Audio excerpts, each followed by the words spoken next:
और जब ऊपर वाले ने हमें लिखा होगा कि क्योंकि सबको जाना है कि मैं इस भारतीय जनता पार्टी का कफन लेके ऊपर वो झंडा जो मेरे ऊपर चढ़ेगा, इससे बढ़कर मेरे लिए मैं बहुत आभार प्रकट करता हूँ। मेरे जितने एमसी मटन के, मैं मुलाजिमों की बात कर रहा हूँ जी जी, वहाँ से मतलब एग्जीक्यूटिव मेंबर से लेके पूरे जहाँ पर थे, चाहे वो बेचारा कोई स्वीपर वो हो, बहुत प्रेम कर रहे। आप जाइए वहाँ पर, प्रेम करते मेरे से बहुत वॉलंटरीली। क्या कहते हैं, अगर हम बातें बहुत करते हैं मगर वॉलंटरी आपको छोड़ना चाहिए।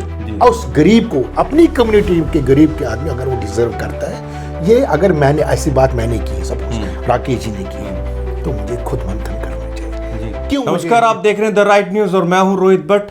और द राइट कन्वर्सेशन में हमारे साथ बातचीत करने के लिए राकेश कोल जी हैं, जो कि वाइस प्रेसिडेंट हैं बीजेपी के अनंतनाग कॉन्स्टिट्यूंसी से और काउंसलर भी रह चुके हैं। बहुत सारा कार्य इन्होंने किया है। इनसे बात करते हैं कुछ ऐसी बातें जो शायद आपको अभी तक पता नहीं होंगी, इनसे ज़रूर जानेंगे। राकेश जी, आपका स्वागत है द राइट न्यूज़ में। नमस्कार रोहित जी, मैं आपका बहुत ही आभार प्रकट कर रहा हूँ TRN का, और पर्टिकुलरली मैं आपकी शख्सियत का, आपकी चैनल का, बहुत ही जो आपने मेन काम जो किया, जो कम्युनिटी को लैक था, उसमें मैं आपके बधाई के पात्र है। जो कल्चर आपने आगे पहुंचा दिया और नौजवानों में जो इवेंट्स आपने किए, जो आप काम कर रहे हैं इस वक्त, मैं अपनी फैमिली की तरफ से, अपनी पार्टी की तरफ से आपका बहुत आभार प्रकट करता हूं। धन्यवाद, आपका बहुत बहुत धन्यवाद। राकेश जी, जानना चाहेंगे कुछ ऐसे सवाल जो शायद ही आज तक किसी भी चैनल ने आपसे नहीं पूछे होंगे और आपने उनके जवाब नहीं दिए होंगे, क्योंकि हम जानना चाहेंगे आपने अपना जीवन अनंतनाग कॉन्स्टिट्यूंसी में दिया, उसके बाद जब इलेक्शन का टाइम आया तो आप बाहर रहे। उस टाइम पे आप ज़रूर निराश हुए, मायूस हुए। हमने देखा, हमने आपसे बात करने की कोशिश की, लेकिन आप बहुत ही मायूस थे। लेकिन उसके बावजूद भी आपने मैदान नहीं छोड़ा और डटे रहे। क्या कारण है इसके पीछे? देखिए रोहित जी, आपने बहुत ही अच्छा क्वेश्चन पुटअप किया मेरे ऊपर। हर एक आदमी को आगे बढ़ने की तमन्ना होती है जी, मगर जो हमारी पार्टी है, जो भाजपा है, मैं 93 से मेरा ज्वाइनिंग है भारतीय जनता पार्टी में। बहुत सारे लोग जानते हैं, बहुत सारे लोग नहीं जानते हैं, क्योंकि मैं पहला कैंडिडेट भारतीय जनता पार्टी का माइनॉरिटी से, मतलब माइनॉरिटी में देश में नहीं हूँ मगर कश्मीर वैली में एक माइनॉरिटी, कश्मीरी पंडित, 96 में पहलगाम कॉन्स्टिट्यूंसी से मैंने कंटेस्ट किया था जी। उसके बाद सक्रिय में रहा, दिल्ली में था, दिल्ली में भी मैं भारतीय जनता पार्टी का ऑफिस, वहाँ हमारे गुड्डू साहब उसके इंचार्ज थे, मैं कन्वीनर था। 14 पंथ मार्ग में हमारे केदारनाथ साहनी जी स्वर्गीय उस टाइम इंचार्ज थे, काम करते रहे। आप कह रहे आपने मेरे से बात की, तो मैं देखिए एक बार तो आपकी तो बात मैं बिल्कुल सच है। एक आदमी हूँ, human being, everybody is a human being, तो कुछ आशय रखते हैं, मगर हमारा जो पार्टी का आदेश है, संगठन का आदेश है, पहले देश, उसके बाद हमारा पार्टी, उसके बाद सिर्फ। और जब संगठन की बात होती है, जब संगठन डिसाइड करता है कुछ, उसमें इंडिविजुअल मतलब ही नहीं रखता है कोई। जी जी। उस टाइम कुछ 12 घंटे 8 घंटे, उसके बाद आपने देखा होगा कि जो सक्रिय में चला अपने कैंडिडेट के साथ, शाना बनशा, उसमें मुझे कहने की ज़रूरत नहीं है, आप लोगों ने भी देखा। जी जी, बिल्कुल। तो कारवां चलता रहा, तो जितने हमसे हो सका, जो मेरे पास वो कैपेसिटी थी, जो मैं लोगों तक अपनी जो प्रधानमंत्री जी की जो स्कीमें, हमने उसी पर चलना, जो हमने पहुंचा दिया। तो आज इसीलिए हमारे वैली में जो ये लोग कहते हैं कि आज हमने 1 लाख से ऊपर वोट भारतीय जनता पार्टी के जोली में आ चुका है। ये एक हर एक कार्यकर्ता का उसमें सहयोग है। ये खाली राकेश कोल का सहयोग नहीं है, ये कार्यकर्ता जितने भी ग्रास रूट पर वहाँ काम कर रहे हैं, चाहे क्योंकि एक जो भाजपा का जो ये होता है, ये कार्यकर्ता होता है, उसके बाद पोर्टफोलियोज मिलते, कोई प्रेसिडेंट है, कोई वाइस प्रेसिडेंट, मगर मेन जो इसमें है ये कार्यकर्ता है, गरीब की पार्टी, और हमारा दायित्व है काम करना। संगठन का फैसला सबसे ऊपर होता है, इसमें कोई दो राय नहीं जी।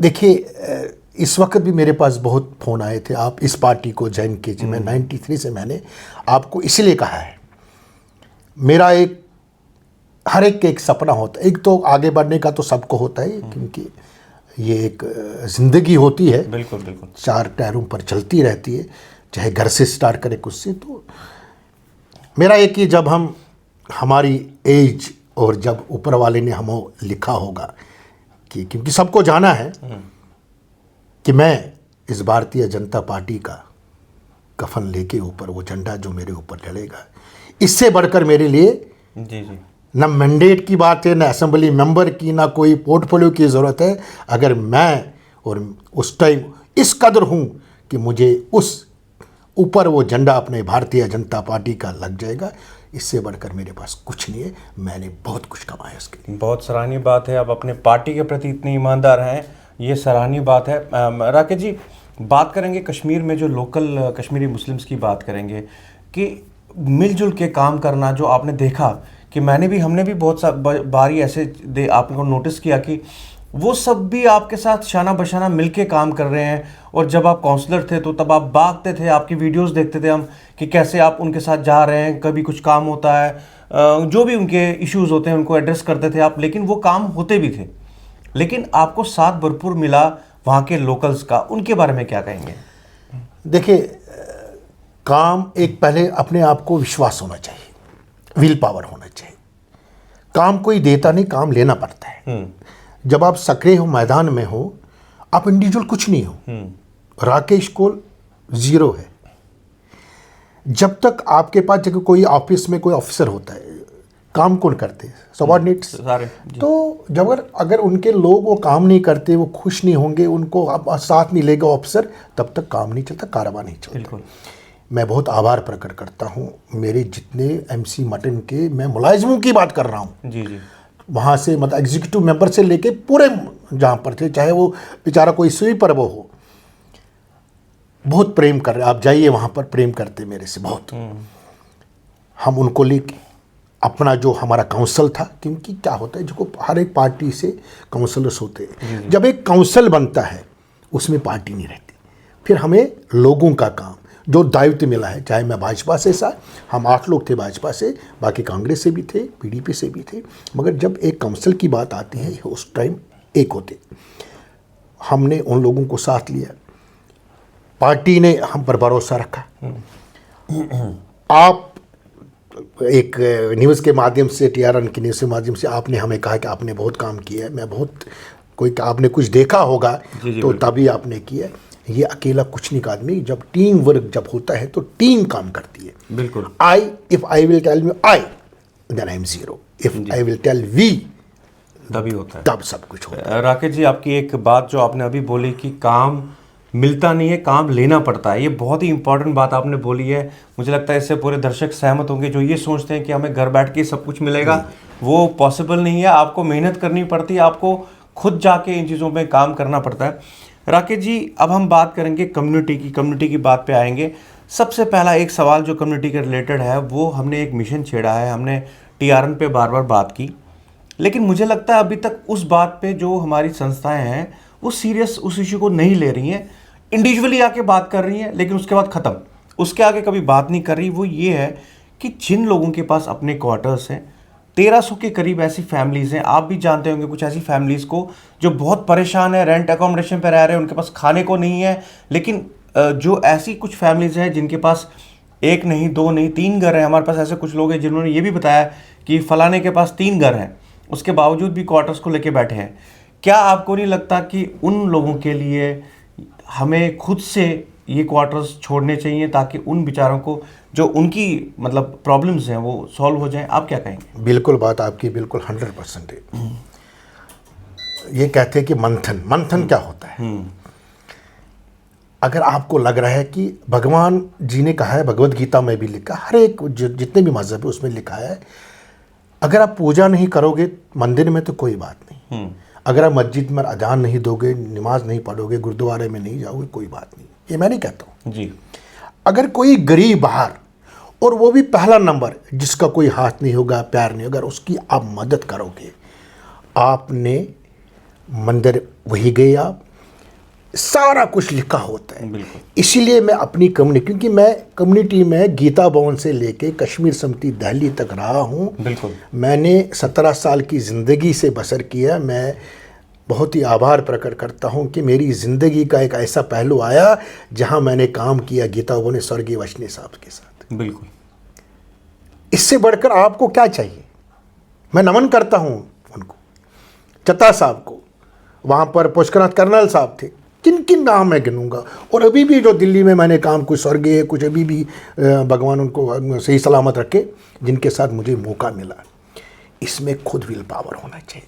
अगर आपको पता है कि मैंने फ्लैट ली है किसी जगह, अगर आप इस वक्त, आप उस वक्त आपको अगर ज़रूरत थी, ठीक है आपने ले लिया, वॉलंटरीली, क्या कहते हैं, अगर हम बातें बहुत करते हैं मगर वॉलंटरी आपको छोड़ना चाहिए। और उस गरीब को, अपनी कम्युनिटी के गरीब के आदमी अगर वो डिजर्व करता है, ये अगर मैंने ऐसी बात मैंने की है, सपोज राकेश जी ने की है, तो मुझे खुद मंथन करना चाहिए। क्यों मुझे रिलीफ कमिश्नर साहब ताला लगाएंगे, आएंगे, टीम आएगी, क्यों हम अपने आप को ऐसा लेवल पर ले रहे हैं, उस लेवल पर ले रहे हैं? ये हमें खुद करना चाहिए। मैं उन लोगों को आपकी चैनल के माध्यम से प्रार्थना करता हूँ, गुजारिश करता हूँ, हाथ जोड़ के, आप वो छोड़ दीजिए, उस गरीब आदमी को दीजिए जो इस वक्त रेंटेड पर है। मैं आपको बता दूं एक दो मिसालें।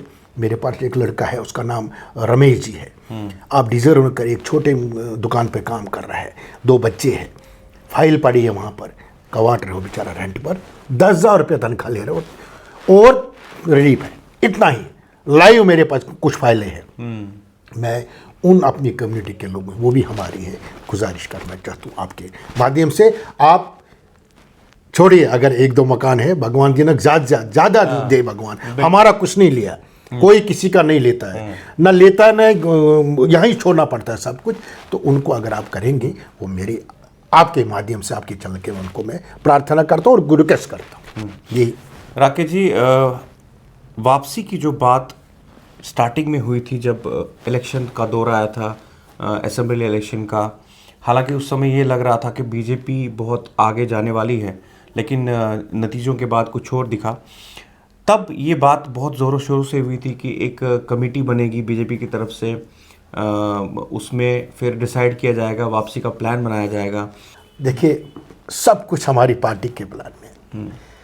जो हमारा मैनिफेस्टो था इलेक्शन में 2014 से आज तक, बिल्कुल वो हो चुके हैं। खाली एक चीज़ हमारी, क्योंकि मैं हर वक्त ये कहता हूँ कि मैं कश्मीरी पंडित हूँ, पहले मैं कश्मीरी पंडित हूँ, बिल्कुल, ये मुझे दिमाग और दिल में होना चाहिए।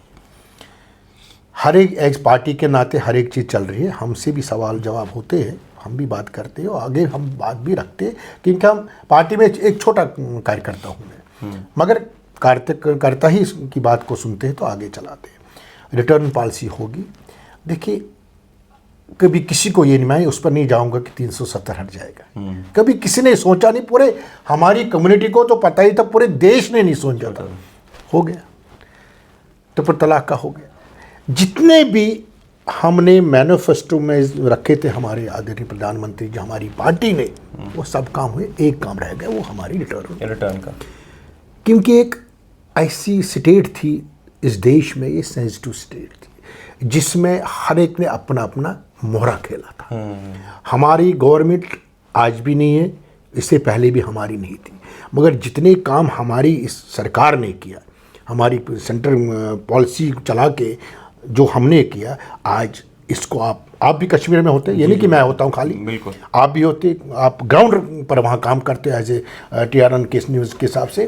तो ये चीज़ें हैं कि आप भी देख रहे हो जो टेररिज्म था कहाँ पहुँचा आज। बिल्कुल, देखो, इक्के दुक्के वारदात तो हर एक जगह होते, पूरे कंट्री में होते, वर्ल्ड में होते। तो ये कश्मीर इसको संभाल दिया। आज नया कश्मीर का आगाज़ हुआ, ये भी आपके सामने। अगर मैं झूठ बोलता हूँ, आप मुझे अभी यहाँ करेक्ट कीजिए, इसका भी आगाज़ हो चुका है। हर एक तरह पूरी हमारी कम्युनिटी भी जाती है, चाहे वापस आती है, मगर जाती है, जो हम पहले नहीं जाते थे। तो ये चीज़, अगर इस नक्शे को आप देखोगे, नक्शे में सारा भरा हुआ है, खाली एक चीज़, रिटर्न, क्योंकि ये पॉलिटिकल इशू है। देखिए, प्रधानमंत्री जी वो भी एक इंसान है, हम भी इंसान हैं। देश को चलाने वाला जो आदमी होगा तो उसको बहुत कुछ सोचना। जब भी कुछ स्टेप्स उठे थे कि बहुत सारे लोग ऐसे भी शरारती लोग आते होते हैं कि जो कुछ ना कुछ करते, फिर हमारे पास टारगेट किलिंग हो चुकी है, तो एक टाइम होता है कि सोचना पड़ता है। इस चीज़ को रिटर्न में आपके चैनल के माध्यम से, return of the Kashmiri Pandit will be there, dignity और ऑनर के साथ होगा, हमारे शर्तों पे होगा। जी जी। कम्युनिटी के, the word I am using, community के शर्तों पे ऑल द ऑर्गेनाइजेशंस के साथ बातचीत होगी, ब्यूरोक्रेट जो हमारे अपने हैं उनके साथ बात होगी, जब तक हमारी, उसमें मैं भी फेवर करता हूँ, जब तक हमारी कम्युनिटी के साथ हमारी टीम नहीं बनेगी, जब तक उसको सेटिस्फाई नहीं हो जाएंगे, जब तक वो ग्रीन सिग्नल देंगे, तब तक रिटर्न की पॉलिसी नहीं होगी। ये हमारी कम्युनिटी फैसला करेगी, ये कोई इंडिविजुअल या कोई गवर्नमेंट नहीं कर सकती। गवर्नमेंट को काम करना होता है, और गवर्नमेंट को किसको लेना, राकेश कोल की कम्युनिटी को मुझे लेना है। तो जब तक मैं देखूंगा। और दूसरी बात मेन इंपॉर्टेंस क्या है, देखिए क्या होता है, हम चाहते, गवर्नमेंट भी मेरे ख्याल से चाहती है, ये मैं कहता हूँ, मैं गवर्नमेंट के ऑन द बिहाफ पर नहीं कहता हूँ। जब रिटर्न पॉलिसी होती है, क्या होते, जब थोड़ा थोड़ा ब्रिज बन गया, देखिए जब इलेक्शन थे, काउंसलर की बात आपने की, उस टाइम वहाँ के लोगों ने कंटेस्ट करने से मना कर दिया। यहाँ से हम लोगों ने केडीडी के से वहाँ से, और यहाँ से हमने 100 लोग कश्मीरी पंडित निकल गए, उन्होंने कंटेस्ट किया, आधे अनअपोज हुए, आधे कंटेस्ट करके तब वहाँ से पंचायत के इलेक्शन हुए। पंचायत में उन्होंने पार्ट प्ले किया वहाँ के हमारी कम्युनिटी ने, तभी इलेक्शन का मैं बिल्कुल आपके बार बार कहना चाहता हूँ, जब हमारी कम्युनिटी के लोग वहाँ पर गए, first it was the councillors, municipal कमेटियों के इलेक्शन हुए, उसके बाद सरपंच और पंचों का हुआ। मगर जब हम यहाँ से 100 लोग गए, उन्होंने पार्टिसिपेट किया वहाँ पर, उसके बाद इस प्रोसेस की, डेमोक्रेटिक प्रोसेस इलेक्शन की आगे बढ़ी जी। और आज आपके सामने नतीजा है, चाहे कौन सी पार्टी आई, नतीजा आपके सामने जी। राकेश जी, समाज में कुछ लोग हैं जो ये कह रहे हैं, वैसे नाम भी ले सकता हूँ मैं, आर.के. भट्ट जी ने बोला था कि विद इन कम्युनिटी इलेक्शन होनी चाहिए, और रविंदर पंडिता जी ने हमारे यहाँ पे बोला था आके कि एक एपेक्स कमेटी बननी चाहिए, क्योंकि सरकार भी परेशान है कि हर दिन नई नई पार्टीज जाती हैं वहाँ पे और अपना अपना मेमोरेंडम लेके अलग अलग तरीके से, हालांकि बात एक ही होती है। तो उनका ये कहना है कि एपेक्स कमेटी बननी चाहिए, इनका कहना है कि विद इन कम्युनिटी इलेक्शन होनी चाहिए। तो क्या आप इसके समर्थन में हैं? With in community election means, मैं विद इन कम्युनिटी इलेक्शन मतलब कम्युनिटी के अंदर ही एक लीडर चुना जाए जो बात करे आगे। एपेक्स कमेटी एक कमेटी बने जो बात करे आगे। आपका क्या कहना है? देखिए, मैं उसमें ये नहीं चाहता हूँ, आर.के. भट्ट साहब ने गलत कहा है। एक चीज़ मैं कहना चाहता हूँ, अगर ऑर्गेनाइजेशन ने काम नहीं किया होता,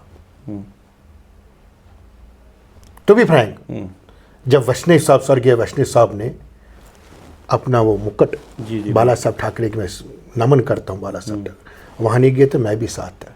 उसके बाद कश्मीर समिति एज ए जनरल सेक्रेटरी भी मैं गया था, तो तब वो लीडरशिप ही थी ना जी। Can you deny the leadership of Vaishnav साहब या कश्मीर या किसी भी, कोई भी लीडरशिप इज देयर। इसमें इलेक्शन की बात कहाँ से, विद इन कम्युनिटी का इलेक्शन होना, तो ये जब जो अभी ऑर्गेनाइजेशन चल रही है, जब उन्होंने काम किया तभी इंजीनियरिंग सीट मिल गई, ये आर.के. भट्ट साहब को भी मालूम है, सबको मालूम है। हाँ, अगर एक कमेटी बन जाएगी, पहले भी बन चुकी, कुछ कमेटियाँ पहले भी बन गई थी, मगर उनमें कोई वो ये नहीं कि मैं नहीं था, वो नहीं था, मगर एक पॉजिटिव अप्रोच उसका गवर्नमेंट का नहीं था। देखा जाए आप एपेक्स कमेटी का फेवर कर रहे हैं कि एपेक्स कमेटी बननी चाहिए? बिल्कुल बननी चाहिए, जिसमें खाली ऑर्गेनाइजेशन के इंडिविजुअल, जिन्होंने सपोज, देखिए रोहित जी, मैं आपकी बात कर रहा हूँ, पहले तो आप पर्दे के पीछे काम कर रहे थे ना, नहीं जानते लोग, नहीं, क्योंकि मैं फील्ड में हूँ, मुझे पता है, पर्दे के पीछे आप काम कर रहे थे, अब पर्दे के बाहर आ चुके हैं आप। जी जी जी। एक रोल आपने उसका किया, एक रोल ये निभाया, और जो सराहनीय कर रहे हैं सब लोग, उधर भी कर रहे थे, मोरो पर्दे के पीछे कि स्क्रिप्ट लिखने वाला कौन है, आज आप उस स्क्रिप्ट को खुद बना रहे हो और खुद इसको सामने ला रहे हो, और वो स्क्रिप्ट सामने ला के भी अप्रिशिएशन मिली है, क्या ये काम नहीं है? हर एक इंडिविजुअल भी ऐसे लोग हैं कि जो अलग अलग काम, जो नहीं चाहते कि मैं व्हाट्सएप पे आ जाऊँ, उधर आ जाऊँ, ये करने, उनको भी शामिल करना है। क्योंकि जब आप सजेशंस लोगे, सजेशनों में एक उसी में कुछ निकलेगा पॉजिटिव। जब आप नेगेटिव, एक कम्युनिटी में मेरा, मुझे माफ़ करेंगे, कल आपको फ़ोन करेंगे,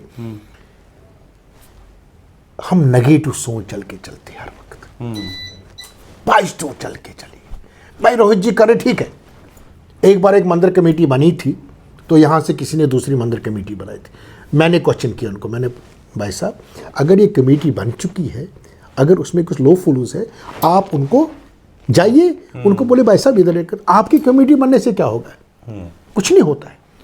एक आप पॉजिटिव सोच चल के जब चलोगे आप, दुश्वारियाँ बहुत होती। जी जी कहाँ 90 का एपिसोड, कहाँ आज तो हम टांगों पर खड़े हैं ना। बिल्कुल आज अब मुझे इंटरव्यू ले रहे हो ना, तो आप तो खुद खड़े हुए ना, सब कम्युनिटी खुद खड़ी हो चुकी है।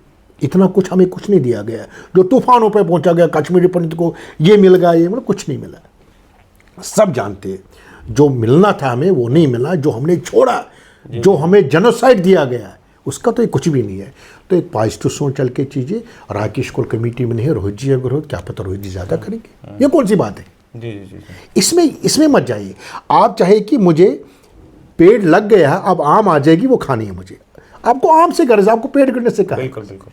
अगर आप पॉजिटिव सोच चल रहे हो, अगर आप पॉजिटिव दिल में लेके कि मुझे वापस उस जन्मभूमि में जाना है, living can be any part of the world, if I will die tomorrow where you will take my last rite, वो शमशान घाट मुझसे छिना गया, उसको मुझे चाहिए। जी जी, बहुत बहुत धन्यवाद, बहुत बहुत धन्यवाद आपका राकेश जी। बहुत अच्छा लगा आपसे बात करके, और मुझे लगता है कि दर्शकों को भी बहुत सी चीज़ें साफ हो गई होंगी, क्योंकि उन्हें मन में कुछ शंकाएं भी थी, आपने वो दूर कर दी। राकेश जी, उम्मीद करते हैं कि इसी पॉजिटिविटी के साथ समाज आगे बढ़े और आने वाले समय में जो वापसी का रास्ता वो भी खुल जाए जैसा आपने कहा। तो बहरहाल बने रहिए हमारे साथ, देखते रहिए द राइट न्यूज़।